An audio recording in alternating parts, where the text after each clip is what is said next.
मगर वो लोग मजलिस की तारीख से नावाकिफ़ हैं कि हम एक बुरे दौर से अपनी पार्टी का आगाज़ किए हैं और इन तमाम मसाइब मुश्किलात का हम कामयाबी से सामना किया और इंशाअल्लाह इस बार भी तेलंगाना में आरएसएस को हम पनपने नहीं देंगे, न आरएसएस को मानने वालों को तेलंगाना के अवाम उनका साथ देंगे।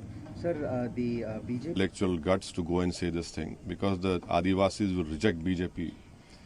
They have protection, constitutional protection to protect their culture, and UCC is not a requirement at all. What is required in this country is more freedom of speech and expression, wherein people will not be targeted for wearing the clothes they wear or for the religion they belong to.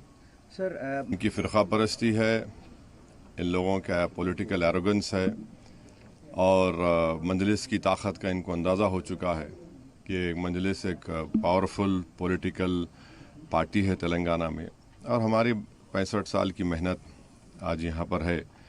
तो इसीलिए इन तमाम चीज़ों की वजह से वो लोग मजलिस का नाम ले रहे हैं और इंशाअल्लाह ताला तेलंगाना में ना कांग्रेस को फ़ायदा होगा ना बीजेपी को फ़ायदा होगा। ये तेलंगाना की अवाम इस बात का फैसला कर चुकी है। सर, कांग्रेस और बीजेपी का कहना है कि वॉल सिटी को मुनहदम कर दिया जाएगा।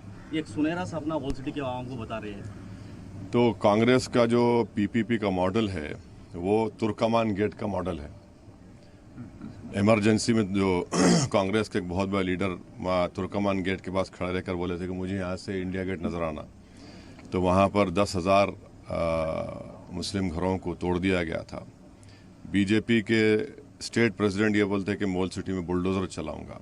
तो इन दोनों की सियासत जो है वो हेट के ऊपर मुबनी है, नफ़रत के ऊपर है और इसीलिए मैं कह रहा हूँ कि जो तेलंगाना का कांग्रेस का अध्यक्ष है वो आरएसएस का है और आज कांग्रेस का रिमोट कंट्रोल मोहन भगवत के पास है।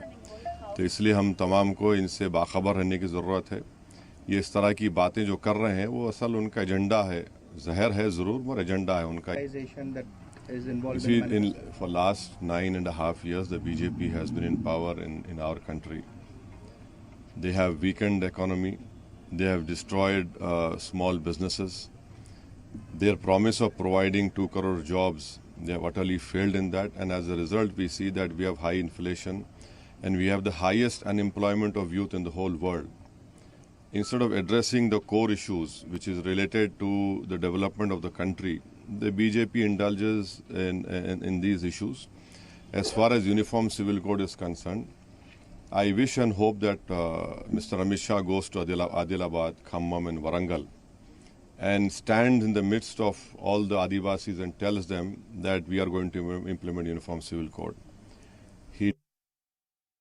तो आपने देखा एआईएमआईएम सदर असदुद्दीन ओवैसी इंतखाबी सरगर्मियों में मसरूफ नजर आ रहे हैं। इसी दरमियान असदुद्दीन ओवैसी ने मीडिया से बातचीत करते हुए कहा कि तेलंगाना में एआईएमआईएम पार्टी काफी मजबूत है। 65 साल से एआईएमआईएम ने यहां मेहनत की है। ऐसे में कांग्रेस और बीजेपी को यहां पर कोई तरजीह नहीं दी जाएगी। हम लोगों को इनसे मोहतात रहने की जरूरत है, ये भी कहते हुए वो नजर आए। तो तेलंगाना में असदुद्दीन ओवैसी अपनी पार्टी को मजबूती के साथ यहां पर रिप्रेजेंट करते हुए नजर आ रहे हैं। तेलंगाना में आरएसएस को पनपने नहीं देंगे, ये कहते हुए असदुद्दीन ओवैसी नजर आए। बीजेपी और कांग्रेस की सियासत नफरत वाली है। तो यहां पर एआईएमआईएम सदर इंतखाबी तशहीर में लगे हुए हैं, चूंकि 30 नवंबर को तेलंगाना में वोटिंग होनी है।